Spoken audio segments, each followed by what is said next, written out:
Hi, everyone, and welcome back to Slow English Channel. I'm Emily. And I'm Paul. It's always great to have you here with us. How are you doing today? I'm good, but you look a little embarrassed today, Paul. What happened? Oh, Emily, I had the most awkward moment yesterday. Oh, no. What did you do? I was at the grocery store, and this man started talking to me. He was so friendly. He talked and talked. I didn't really understand half of what he said, but I kept smiling and saying, yes, yes. Oh, no, you didn't. I did. And then he asked me something. I didn't know what it was, but I said yes again.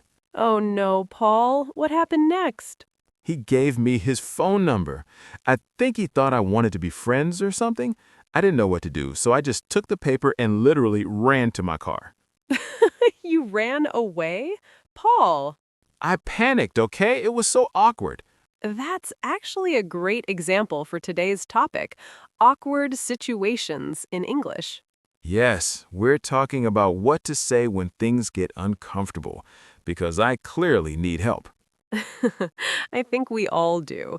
These moments happen to everyone. Native speakers, learners, everyone. Right. Sometimes you freeze. You don't know what to say, and your brain just stops. Exactly. Freeze means you can't move or speak because you're nervous or scared. That's totally me yesterday. I froze, smiled, and ran away. Okay, today, no more freezing. Let's practice what to say when things get awkward. But before we start, if you're enjoying this podcast, please take a second to subscribe. Yes, hit that subscribe button, like this episode, and share it with your friends. Maybe they've also run away from awkward conversations. Probably. Okay, let's start with one common situation when you don't understand someone, Ah, yes, this happens all the time. especially when people talk too fast, or when there's a lot of noise around, or when their accent is strong.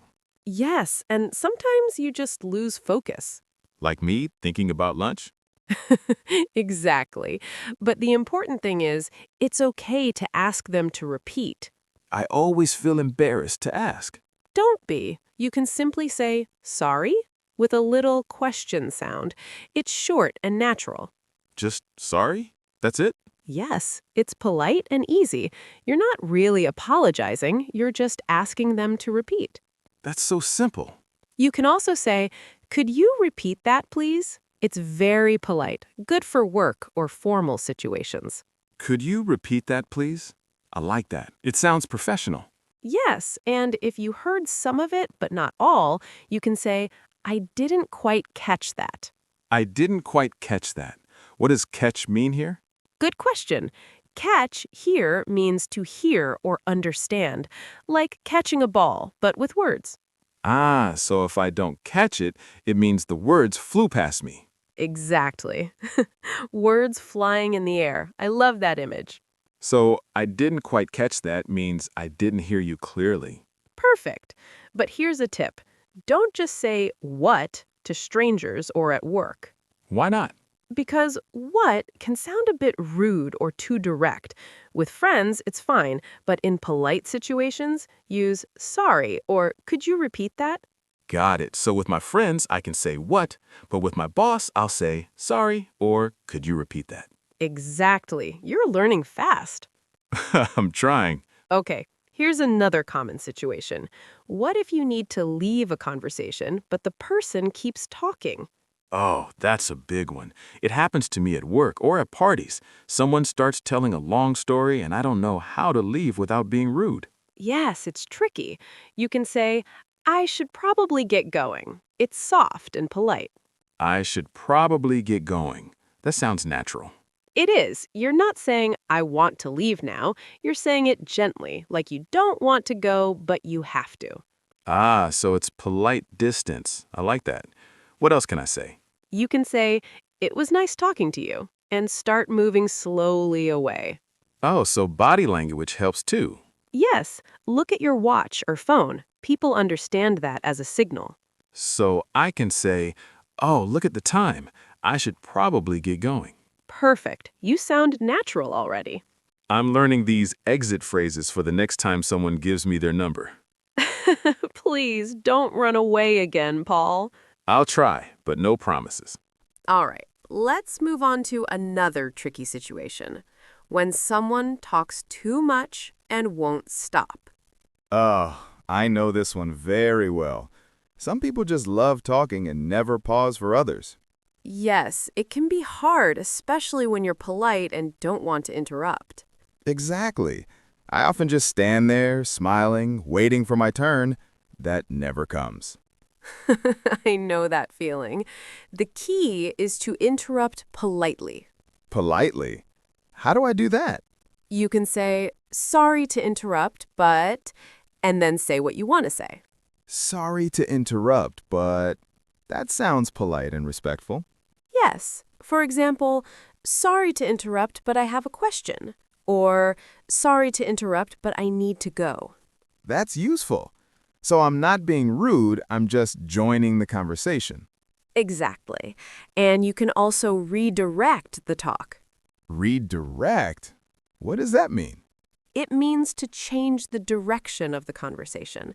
For example, you can say, that's interesting, and speaking of that, and then introduce a new topic. Oh, that's interesting. And speaking of that, smooth. I like that transition. It's friendly and natural. You're not cutting them off, you're just guiding the conversation. That's smart. What if I really need to leave, though, and they just keep talking? Then use this phrase, I actually need to, and add your reason. Like, I actually need to make a call, or I actually need to get back to work. Oh, that's polite, but still clear. Yes, the word actually makes it sound gentle but serious, like you're being honest, not rude. I like that. I'll use it next time I'm trapped in a never-ending story. Good idea. Now, let's talk about something we all experience when we make a mistake and feel embarrassed. Oh, no. I have too many of those. What if I say something wrong or do something silly? Well, it depends. If you make a small social mistake, like calling someone the wrong name or dropping something, you can say, I apologize, I didn't mean to. I apologize, I didn't mean to. That sounds formal.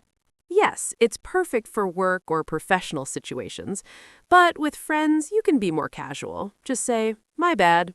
My bad. Ah, that's easy. It means my mistake, right? Exactly. It's short, friendly, and very common in casual English. So if I spill water on my friend's shoe, I can say, oops, my bad. Perfect. But if you spill coffee on your boss's papers, better say, I apologize. Good advice. What about when I say something that sounds wrong, but I didn't mean it that way? Then you can say, sorry, that came out wrong. That came out wrong. I like that. It means the words were not what I wanted to say. Exactly. You can also add, what I meant was, and then fix it.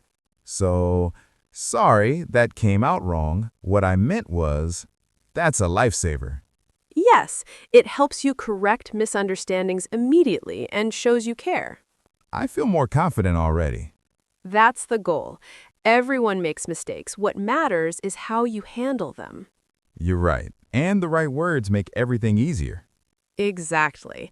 Speaking of difficult moments, here's another one. Saying no politely. Ah, yes. I hate saying no. It always feels rude. A lot of people feel that way, especially learners. But you can say no gently. For example, I appreciate the offer, but... and then give your reason. I appreciate the offer, but that sounds kind. Yes, you thank them first. That softens your no. What if someone invites me somewhere and I really don't want to go? Then you can say, I am afraid I can't make it. I'm afraid I can't make it. But I'm not actually afraid, right? No, of course not. I'm afraid is just a polite way to give bad news. Ah, so it makes your answer sound gentle. Exactly. You can also say, maybe another time, if you want to say no softly. Maybe another time. That's nice. Not too strong, not too weak. Yes, just be careful not to use it too often, or people might think you're avoiding them. Good tip. I'll remember that. All right, let's talk about something we all find awkward: silence. Oh, yes. That quiet moment when no one knows what to say. Exactly. It happens in elevators, in waiting rooms, or even during a first meeting. I hate those moments. They feel so uncomfortable. You can break the silence with small talk. Small talk. It means simple, friendly conversation about easy topics like the weather. Oh, like nice weather today, isn't it? Perfect. Or you can say something about what's around you, like, this elevator is slow today, or that's a nice jacket. Compliments work too, right? Yes, people like compliments. Just keep them safe. Talk about clothes, a bag, or shoes. So, not you have nice elbows. Definitely not, Paul. Keep it normal. Got it. Clothes, shoes, weather. Safe zone. All right, let's move to one last group of awkward situations. The ones that happen when we bump into people or get too close by accident. Oh, that happens to me a lot, especially on the train or in crowded places. Me too. The best thing you can do is say something short and polite. For example, if you're moving through a crowd, you can say, "Excuse me." So, excuse me is before or during the situation, right? Exactly. And if it's after, like if you've already stepped on someone's foot, you say, "Sorry." Ah, so excuse me is before or during, and sorry is after. That's easy to remember. Yes, it's a small thing, but it makes a big difference. It shows respect and good manners. Speaking of manners, what about when we hold the door for someone? Ah, yes. You can say, "After you," if you want the other person to go first. After you. That's so simple, but sounds really polite. Exactly. These little words, sorry, excuse me, after you, they're like small lights in communication. They make everything smoother. You're right. Sometimes it's not big grammar or vocabulary that matters. It's the small phrases that make people feel comfortable. That's so true. And that's what we're learning today: how to handle awkward moments with kindness and confidence. All right, let's do a quick review. Sure. When you don't understand someone, what can you say? You can say sorry or could you repeat that, please? Perfect. And if you want to leave a conversation politely, Say, I should probably get going, or it was nice talking to you. good. And when someone talks too much, Politely interrupt with, sorry to interrupt, but exactly. And if you make a mistake, say, my bad, with friends, or I apologize in formal situations. excellent. Now, how do you say no politely? You can say, I appreciate the offer, but, or I'm afraid I can't make it. Yes. And to break awkward silence? Make small talk. Talk about the weather or something around you. Exactly. These phrases may look simple, but they're powerful tools for real-life English. I like that. Powerful tools. They help you stay calm and confident even when you feel awkward. That's right, because everyone, even native speakers, feels awkward sometimes. Really? Even native speakers? Of course. The difference is they know what to say. They know the phrases that help them recover quickly. That makes me feel better. So it's not about being perfect. It's about staying calm and using the right words. Exactly. Communication isn't about perfect grammar, it's about connection. Well said. I think today's episode really helped me. Next time something awkward happens, I'll have my magic keys. Magic keys, I like that.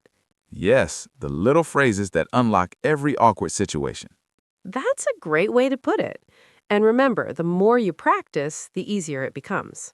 Right. Now, even if I say something wrong, I know what to say next. Like, sorry, that came out wrong. Exactly. And if you don't understand something, just ask again. Never feel ashamed to ask. No shame at all. It's better to ask than to stay confused. Yes, and mistakes, they're not something to fear. They're how we learn. You're right. Awkward moments can become funny stories later. Yes, today's embarrassing moment is tomorrow's joke. Exactly. So don't be afraid of them. Just learn, laugh, and move on. All right. Before we wrap up, we have a question for our listeners. Yes. What is the most awkward situation you've ever had in English? Write it in the comments. Just 1 or 2 sentences is fine. For example, I was in a taxi and the driver asked me something I didn't understand. I said yes, and he took me to the wrong place. Oh no, that's a real story waiting to happen. We'd love to hear yours. Maybe we'll even make another episode using your stories. That would be fun, learning from real awkward moments. Exactly. We all learn together. And if you enjoyed this episode, don't forget to subscribe. Yes, click that subscribe button and give this episode a like. It really helps us make more for you. And share this episode with your friends. Maybe they also need these magic keys. Maybe they do. Thank you so much for joining us today. You are all doing amazing with your English. Keep going, keep practicing, and don't fear awkward moments. Awkward moments make the best memories later. Exactly. So go out there, speak confidently, and remember, you've got the words now. You've got the tools. You've got the magic keys. Yes. Until next time, happy learning. And stay confident, everyone. Goodbye. Bye-bye.